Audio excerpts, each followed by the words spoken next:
On a chilly October evening in 2017, in the sleepy town of Maple Hollow, Vermont, the power flickered once, twice, then died for exactly 7 minutes. When the lights returned, so much more had been lost. 17-year-old Emily Carter, a beloved honor roll student and aspiring artist, had vanished from her bedroom without a trace. The only thing left behind was her shattered cell phone, its cracked screen still glowing faintly under the open window. Maple Hollow wasn't the sort of place where things like this happened. Tucked between dense forests and crumbling stone fences, the town was built on generations of trust and familiarity. Neighbors knew each other's routines down to the hour. Emily's parents, Tom and Linda Carter, were fixtures in the community he coached the high school football team. She ran the town library. Emily, their only child, was known for her shy smile, her pastel paintings of the town square, and the dreams she sketched out in secret journals. The night she disappeared, Emily's mother had gone to check on her after the strange power outage. She found the window wide open, the curtains snapping in the breeze, and muddy footprints pressed into the windowsill. There were no obvious signs of a struggle, but a strange, acrid smell clung to the room, something sharp and oily that made Linda Carter's skin crawl. At first, police treated it as a runaway case. Emily was 17 after all, but those who knew her, the teachers, the classmates, the quiet boy from art class who carried a torch for her, insisted she wasn't the type to leave without saying goodbye. Pressure mounted. Investigators scoured the woods, lakes, and abandoned barns that dotted the countryside. Bloodhounds picked up a faint trail that ended near County Road 14, near the spot where an old traffic camera, battered and half forgotten, caught a glimpse of a white pickup truck speeding away minutes after the blackout. Suspicion quickly turned to Jason Miller, Emily's ex-boyfriend, known for his jealous temper and late-night outbursts. But Jason had an airtight alibi, captured in grainy diner footage, laughing with friends. Another suspect, Sam Duggan, the neighbor's handyman with sticky fingers and a violent past, was miles away at a gas station, staring dead-eyed into a vending machine at the exact time Emily vanished. Days stretched into weeks. The search parties dwindled. Candlelight vigils flickered against the October winds. Fear gnawed at the town, eroding its sense of safety. Mothers triple-locked doors. Fathers walked their children to bus stops with rifles slung over their shoulders, and yet no sign of Emily. Then late one night, detectives found something, a burner phone, hidden deep in the false bottom of Emily's art supply box. The phone was riddled with texts from an unknown number, messages that grew darker, more threatening as the weeks wore on. The number traced back to someone no one wanted to suspect, someone who wore a badge, who stood beside the family at press conferences, who had hugged Linda Carter and promised to bring Emily home, someone who had far more to lose than anyone ever guessed. And the worst part? Emily might still be alive. The burner phone was a cheap model, the kind you paid for in cash at a gas station and tossed when you were done. It shouldn't have left a trail, but it did. In the corner of a fluorescent-lit evidence room, Detective Rachel Myers stared at the call logs, her throat tightening with each number that flashed on the screen. 3 outgoing calls, 1 to a blocked number 2 to Officer Glenn Price's personal cell phone. The same Glenn Price who had organized search parties, who had wept openly on the courthouse steps when the town gathered for Emily's vigil. The same man who had slipped an arm around Tom Carter's shaking shoulders and sworn they would find his daughter. Rachel's hands trembled slightly as she picked up the receiver and called her supervisor. Within the hour, Glenn Price's modest home on Willow Creek Lane was swarming with unmarked vehicles. Neighbors watched through parted curtains as officers pounded on his door. No answer, no movement, just the hollow echo of fists against wood. The door finally gave way with a crack, swinging open into a house that smelled faintly of bleach and something else, something metallic and wrong. Inside the living room was painfully ordinary framed family photos on the walls, a half-finished jigsaw puzzle on the coffee table. But Rachel noticed the details immediately. The thick black curtains drawn tight, the scatter of empty fast food bags, the heavy locks installed on every interior door. Down the hallway, Glenn's office was worse. A corkboard loomed over his desk, cluttered with photographs, maps, and drawings. Sketches of Emily, dozens of them. Some showed her walking through town. Some depicted her asleep in her bed, pale and peaceful. One showed her with her hands pressed against a window, mouth open mid-scream. Rachel's stomach turned. She moved closer, following a thread of red yarn that connected various points: Emily's house, the county road turnoff, the gas station where the burner phone was purchased.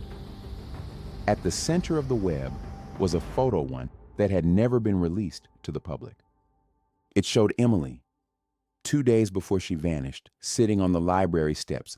Laughing behind her, just barely visible, was the shape of a white pickup truck. Rachel swallowed hard and reached for her radio. "We need a forensic team now," and put out an APB. Glenn Price is armed, dangerous and likely fleeing. Outside, night had fallen hard and fast. The town's streetlights buzzed against the growing dark. Somewhere out there, Glenn was on the move. And if he still had Emily, if she was still alive, every minute mattered. A sharp shout from the other room made Rachel spin around. One of the officers had found something in the basement. A metal hatch, bolted shut. They pried it open. The air that rose up was damp, cold and thick with the smell of earth and something far worse. Flashlights cut thin blades through the darkness, illuminating a narrow wooden staircase descending into the ground. At the bottom, something gleamed faintly, the corner of a mirror cracked and smeared with fingerprints. And just beyond it, something moved. A whisper, so faint, Rachel almost convinced herself she imagined it. "Help me." Rachel's heart hammered in her ears as she descended the rickety staircase, the wood groaning under her weight. The air grew colder with every step, dampness clinging to her skin, the flashlight trembling slightly in her grip. Behind her, 2 officers followed, guns drawn, their faces tight with anticipation and fear. The basement was deeper than expected, almost like a bunker. And when Rachel's boots finally hit packed dirt, she realized the room wasn't just a storage space. It was a cell. Heavy chains bolted into the concrete walls. A stained mattress crumpled in one corner. A single bare bulb hung from the ceiling, swinging slightly, casting dizzying shadows across the room. And there, huddled against the far wall, was a figure. Rachel rushed forward, her breath catching. It was a girl, skinny barefoot hair, matted and tangled over her face. "Emily?" Rachel whispered, lowering her flashlight beam.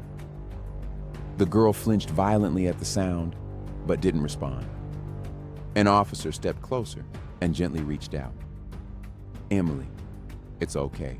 You're safe now."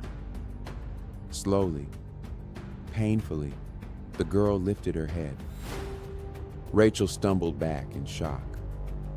It wasn't Emily. This girl was younger, maybe 13 or 14, with hollow cheeks and terrified eyes. Her wrists were raw, where metal cuffs had dug into them. She opened her mouth to speak, but no sound came out, only a dry, broken wheeze. Rachel crouched down, trying to keep her voice calm.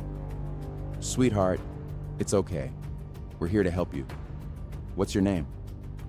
The girl's cracked lips trembled. When she finally managed to force out a whisper, it chilled the room to the bone. There's more. Rachel stiffened. More? More what? The girl lifted a trembling hand and pointed toward the darkness beyond the swinging bulb, an area of the basement that hadn't been fully lit. A low, rough wall of cinder blocks separated it from view, and just barely, Rachel could make out something, rows of something behind it. One of the officers swung his flashlight wide. Dozens of small doors, bolted and numbered, lined the far wall like tiny prison cells. Rachel's blood turned to ice. She exchanged a look with the nearest officer, both of them realizing at the same time. This wasn't just a hiding place. It was a hunting ground. And somewhere in this underground maze, Emily might still be waiting. Or worse, someone else might already be watching them. Rachel forced herself to move, flashlight aimed steady at the row of bolted doors. The officers fanned out across the basement, tools in hand, working furiously to pry each lock open one by one. The first few compartments were empty, dusty blankets, cracked water bottles, faded scraps of clothing. But behind the fourth door, they found another girl, barely conscious, shivering under layers of filth and terror. Behind the next, another. 3 girls in total, all different ages, all vanished from neighboring towns over the past 2 years. None of them had been connected before, until now. Rachel's chest burned as she helped lift them out, each one blinking against the light like wounded animals, each one bearing the scars of captivity. But no Emily. Rachel pressed the radio to her mouth. We have multiple survivors. Get ambulances, victim advocates, everything you have, and find Price. He's somewhere out there. Above ground, the night exploded into movement. Sirens wailed in the distance. Red and blue lights strobed across the quiet streets of Maple Hollow as dozens of officers spread out in a sweeping manhunt. Every roadblock went up. Every set of eyes peeled into the dark. It was an off-duty deputy who finally spotted him. Glenn Price, driving his battered white pickup down a deserted fire road, headlights off. A short chase ended with Price veering into a ditch, tires shredding on hidden spikes. He bolted from the truck, a pistol in hand, disappearing into the woods. Rachel arrived minutes later, sprinting after the K-9 units that crashed through the trees. The night was chaotic. Shouts, the thud of boots on wet ground, dogs barking furiously. It ended in a clearing. Glenn Price stood at the center, breathing hard, gun raised. His uniform, still half on from earlier that evening, was streaked with dirt and blood. Officers shouted at him to drop the weapon. Rachel stepped forward, her voice slicing through the noise. Glenn, it's over. You lost. For a moment, it looked like he might pull the trigger, on them or on himself. His hands shook. His eyes were wild, darting around the tree line like a trapped animal. Then something inside him broke. The gun clattered from his hand, and he fell to his knees, letting out a sound somewhere between a sob and a growl. They cuffed him right there in the mud, dragging him to his feet as the town he betrayed closed in around him.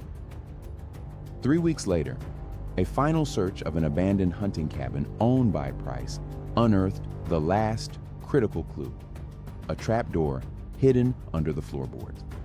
And beneath it, dehydrated, weak, but alive, was Emily Carter. The moment they pulled her from that darkness, her arms wrapped tightly around Rachel's neck, the dam broke. Officers, medics, even hardened detectives wept openly on the front steps of the cabin.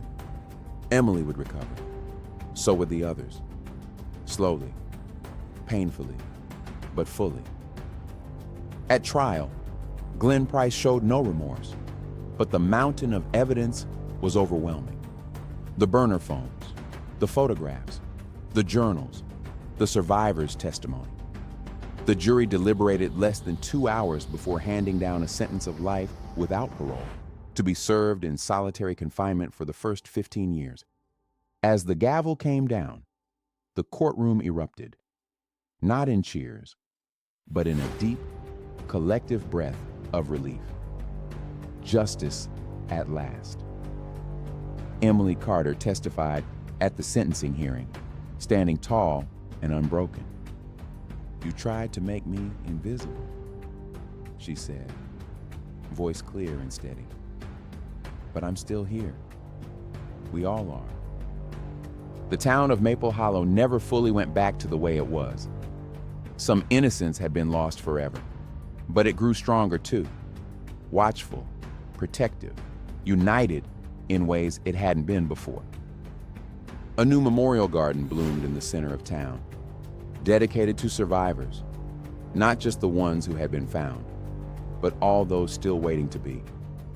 And every spring, when the power lines buzzed under the warming sun and the first daffodils pushed stubbornly through the thawing earth, Emily Carter walked past the library steps, smiling, a reminder that some lights, once lost, can still be found again.